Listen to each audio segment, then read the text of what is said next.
The probability of a doublet on a throw of pair of dice. Maximum बच्चों को ये meaning ही नहीं पता होता कि what is a doublet. Doublet means दोनों डाइस पे या आप पेयर ऑफ डाइस थ्रो करते हो तो सेम सेम नंबर आना, उसको डबलेट बोलते हैं, ना कि उसको कि स्क्वायर आना. Please don't do that mistake. अब ये ऐसे नंबर कितने आएंगे? 6. और टोटल नंबर कितने होते हैं पेयर में? 36. अगर किसी को नहीं ध्यान है तो मैंने आपको मल्टीप्लीकेशन वाला मेथड सिखाया है. पहले डाइस फेंकोगे तो 6 आउटकम, दूसरे में भी 6 आउटकम, दोनों फेंक रहे तो एंड का साइन इनटू, तो total 36. 6 by 36 is your answer. So the answer is A part. That will give you 1 mark. If the angle between the two radius of the circle is 130, छोटा सा एक rough diagram बना लेते हैं. ये angle हमें radius के बीच में 130 गिवन है. The angle between the tangents at the end of the radii, end of the radii tangent बन रहे हैं, यानी कि ये 90 होगा, ये 90 होगा, और ये एंगल फाइंड करना है. वो इन चारों में से क्या ऑप्शन है?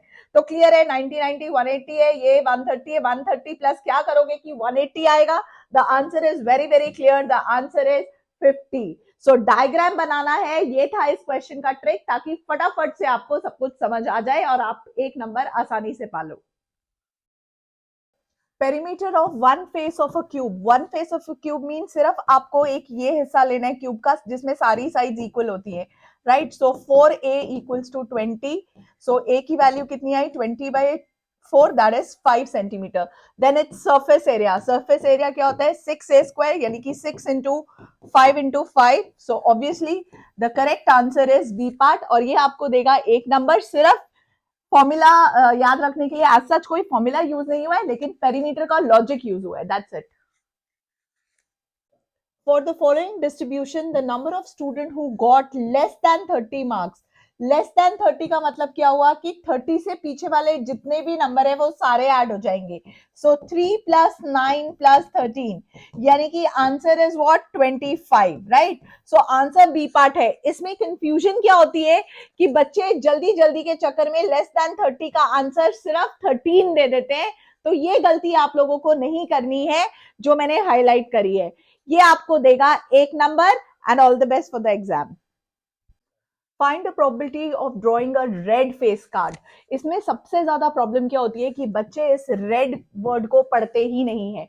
Total number of face cards जो है वो 12 होते हैं, तो रेड फेस कार्ड्स कितने हो गए? It is 6. So answer is 6/52, जिसको आप सिंप्लीफाई करोगे 2 से कैंसिल कर दीजिए, 3/26. तो आंसर क्लियर है. लेकिन बहुत बच्चे इसका आंसर 12/52 कर लेते हैं, जिसको कि कैंसिल करके 6/26 और फिर दोबारा से 3/13, यानी कि बहुत सारे बच्चे इसका आंसर ए पार्ट देते हैं. So you don't have to do the mistake. वो गलती नहीं करनी है जो बच्चे करते हैं, and it will give you 1 mark. Sum of n terms of this series. पहले इस सीरीज को सिंप्लीफाई कर लेते हैं. √2, this is 2√2, this is 3√2 and so on, right children. So a की वैल्यू दिख रही है √2 एंड d भी दिख रहा है √2. अब सम टू n टर्म्स का direct formula n/2 2a, that is 2√2 plus n minus 1 into d, that is √2, right. थोड़ा सा सिंप्लीफाई कर देते हैं. This is 2√2 minus √2, which is √2 plus √2n, right. √2 common आ जाएगा, so n plus 1, this is √2 upon 2. अब आप check कर लीजिए किससे मैच करता है. 2 and √2 डिनोमिनेटर में आ जाएगा, यानी कि एक्चुअली में ये इससे मैच करता है. तो it will give you 1 mark. If at some time the length of the shadow of a tower is √3 times the height, यानी कि लेंथ ऑफ द एक टावर है और उसकी शैडो पड़ रही है. So this is the kind of figure which you are going to get, right. तो इसका क्या है? टावर की हाइट जो है वो h है और ये है √3h, और हमें एंगल ऑफ एलिवेशन फाइंड करना है. तो ऑब्वियसली क्लियर दिख रहा है. tan theta is h upon 3h, h cancel, यानी कि tan की वैल्यू √3. 1/√3 कब होती है? हमें पता है answer. The answer is 30 degree. सो ये आपका था.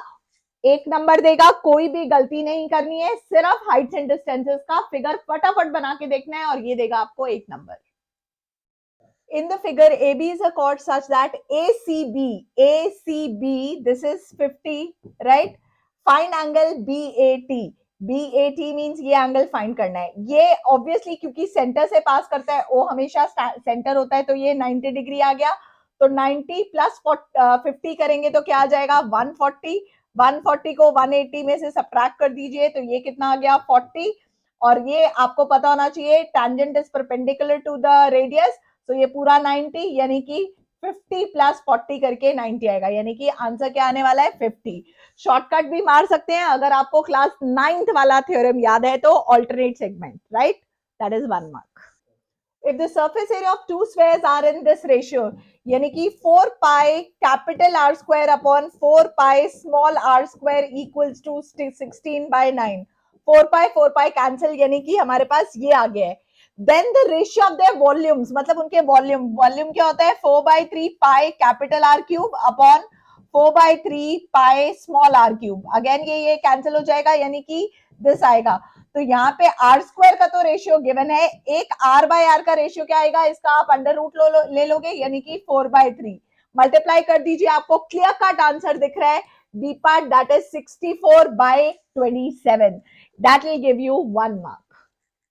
The perimeter of two similar triangles this and this is this. Perimeter जो होता है, सपोज ये 60 है अपॉन 36 है, it is always equal to, similar triangles में याद रखना है, equal to the ratio of the sides, यानी कि PQ जो है वो मैंने नीचे लिया है, यानी कि PQ नीचे आएगा, और ABC ऊपर लिया है, यानी कि AB जो है वो ऊपर आएगा। तो क्रॉस मल्टीप्लाई करिए, सो 60 अपॉन 36 इंटू 9, आपको सिंप्लीफाई करना बहुत क्लियरली आता है, the answer is going to be 15। सिर्फ एक सिंपल लॉजिक कि दो सिमिलर ट्राइंगल्स के जो पेरीमीटर होते हैं वो उसके रेशियोज की इक्वल होते हैं, और ये याद रखना है कि कैसे रेशियोज लगाने हैं, ट्राइंगल जो ऊपर लिया है उसी की साइड ऊपर लेनी है, ये गलती नहीं करनी है, that will give you 1 mark. Find the sixth term from the end of an AP, ये वर्ड बहुत इंपॉर्टेंट है, गलती सिर्फ इस वर्ड से होती है। एंड मतलब इसका शॉर्टकट क्या है, आप एपी को उल्टा कर दीजिए, यानी कि लास्ट जो है वो पहले बन जाएगी, फिर -4 -1 2 एंड 5, आपका ए जो है वो -31 हो गया, आपका जो डी है वो -3 की जगह +3 हो गया, this minus this, right. So A6 यानी कि which is will be A + 5D, value put कर दीजिए, -31 5 3 +15, सो आंसर आपको क्लियरली दिख रहा है -16 आएगा, यानी कि D part the answer is, that will give you 1 mark, और गलती नहीं करना है। At some time of the day, the length of the shadow of a tower is equal to the height, मतलब एक टावर है और उसका शैडो का लेंथ इक्वल है, यानी कि अगर ये x है तो ये भी x है, और आपसे क्वेश्चन पूछा जा रहा है what is the sun's altitude, यानी कि हमें थीटा निकालना है। सो आपको पता है कि tan theta equals to h/b होता है, right. So it is x/x here, so x cancel 1, tan theta 1 कब होता है, हमें पता है tan 45 पे, तो आंसर क्या आने वाला है C part. So simple question, सिर्फ डायग्राम बनाइए और झट से सोल्यूशन ले जाइए, और 1 number. In the given figure, O is the center and AB is the chord parallel to PR, ये और ये parallel है, एंगल BQR, हमें ये जो एंगल है ये 70 गिवन है, और हमें फाइंड करना है एंगल AQB, यानी कि ये एंगल हमें फाइंड करना है। चेक करिए, अगर ये लाइन पैरेलल है तो ये और ये इक्वल हो जाएंगे, राइट, ऑल्टरनेट इंटीरियर एंगल्स, तो ये 70 है तो ये भी 70 हो गया, और अगेन अगर आपको याद हो ऑल्टरनेट सेगमेंट थ्योरम, तो ये 70 है तो ये भी 70 होगा, नहीं तो आप ऐसे भी कर सकते हो, ये दोनों साइड्स इक्वल है तो ये भी 70 हो जाएगा, राइट। एंड अब आफ्टर दिस जो एंगल ये है कैसे आएगा, 180 में से आप सब्ट्रैक्ट कर दोगे इन दोनों का सम, यानी कि 140, so answer will be 40 degrees, so A B is the correct answer, that will give you 1 number. A cylinder, cone and hemisphere of equal base and have same height, then the ratio of their volumes, formula याद करते हैं, pi r square h, right, cylinder का formula, cone का 1/3 pi r square h upon again the ratio of a hemisphere, यानी कि 2/3 पाई are cube. अब उसने बोला है जो हाइट है वो सेम है रेडियस के, राइट, सो ये चीजें तो कॉमन आ गई, तो सारी कैंसल आउट हो गई। अब प्रॉब्लम यहाँ आएगी क्योंकि बच्चों को ये समझ नहीं आता कि इसे सॉल्व कैसे करना है। आपको कुछ नहीं करना, सबको इंटू 3 कर दीजिए ताकि जो डिनोमिनेटर्स है वो कैंसल आउट हो जाए। सो अब आपको क्लियर आंसर दिख रहा है 3:1:2, यानी कि आंसर इज ए पार्ट। तो ये था इसका शॉर्टकट, जस्ट बाय फॉर्मूला हमने सब कुछ लर्न कर लिया है। इजी क्वेश्चन एंड ये देगा आपको 1 number. The angle of elevation of the top of the tower from a point on the ground is alpha. Figure बनाइए, एक टावर है, उसका जो एंगल ऑफ एलिवेशन है वो अल्फा गिवन है from a point after walking a distance of D, मतलब towards the tower, foot of the tower, D वो टुवर्ड्स वॉक किया कोई बंदा, और जो एंगल ऑफ एलिवेशन है वो चेंज हो गया बीटा से, towards the foot of the tower angle changes to beta. अब आपको चेक करना है रिलेशन क्या है।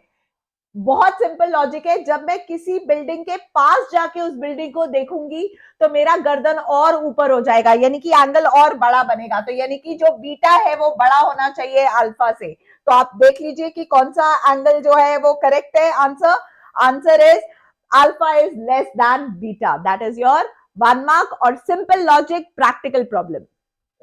If alpha and beta are the zeros of this quadratic equation such that alpha plus beta is equal to alpha beta, सिर्फ यहाँ logic लगाइए, alpha plus beta is minus b by a and this is c by a, यानी कि a और a तो वैसे ही cancel हो गया, right. So minus B is equal to C आ गया, तो चेक कर लीजिए, minus of -2 is equal to C, that is 3p, तो p की वैल्यू क्या आ गई 2/3। So right option is B. ठीक है, कोई सिंपल लॉजिक था, सिर्फ sum of roots and product of roots पता होना चाहिए एंड ये देगा आपको 1 नंबर। Shape of a pizza is 99%। इस क्वेश्चन का आंसर जो आप लोग दोगे या जो बच्चे देते हैं वो सर्कल देते हैं। मुझे नहीं पता पिज्जा आप लोग रोज खाते हो तो कैसे आपको वो सर्कल दिखता है। ठीक है, वो सर्कल दिखता है लेकिन उसकी कुछ ना कुछ विड्थ भी होती है, राइट, और वो नीचे से भी सर्कुलर होता है, उसका बेस भी होता है।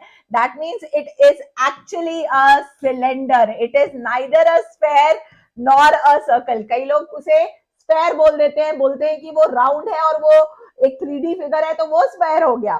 सो डोंट डू दैट मिस्टेक। ये देगा आपको 1 नंबर। Simple logic, day to day question, a very very simple question. For the following distribution, upper limit of the model class is, upper model class आप लोग को सबको डिफाइन करनी आती है, ऐसी क्लास जिसकी फ्रीक्वेंसी सबसे ज्यादा होती है, यानी कि 30 जो है वो सबसे बड़ा नंबर है, तो ये हो गई हमारी model class. Upper limit find करनी है। आंसर मैक्सिमम बच्चे इसका आंसर 17 देंगे, लेकिन ये गलत आंसर है। क्यों? क्योंकि क्लास इंटरवल चेक करिए, वो कंटिन्यूस नहीं है। तो क्लास इंटरवल को कंटिन्यूस बनाने के लिए आपको अपर लिमिट में 0.5 ऐड करना पड़ेगा, लोअर लिमिट से 0.5 सब्ट्रैक्ट करना पड़ेगा, यानी कि 11.5, ये 17.5। So correct answer is 17.5। Obviously गलती नहीं होनी चाहिए, ये देगा आपको 1 नंबर। लॉजिक, सिंपल लॉजिक याद रखने हैं, बेसिक है ये। If this is the equation you have to find the value of x, तो कुछ नहीं करना है, ट्रिग्नोमेट्री टेबल यूज करो और वैल्यूज पुट करो। tan 60 जो है वो √3 होता है, tan cos 60 जो होता है वो 1/2 होता है, sin 60 जो होता है वो क्या होता है √3/2, एंड cot 60 जो होता है वो 1/√3 होता है। √3 कैंसिल, 2 and 2 कैंसिल, ये उस साइड चला जाएगा, यानी कि x इज इक्वल टू 1/√3। और आपको पता है 1/√3 किसकी वैल्यू होती है, tan 30 डिग्री की, यानी कि the correct answer is B part, that will give you 1 mark. और कोई गलती नहीं करनी है। टेबल का शॉर्टकट मैं ऑलरेडी वीडियोस में दिखा चुकी हूँ, आप वो वीडियो वापस में रेफर कर सकते हैं, मैं डिस्क्रिप्शन में भी लिंक जरूर छोड़ूंगी। All the best. If the points A, B, C and D are the vertices of a parallelogram taken in order, यानी कि A, B, C, D होगा। सिंपल लॉजिक यूज करना है कि diagonals of a parallelogram intersect each other, यानी कि ये equal होंगे मिड पॉइंट।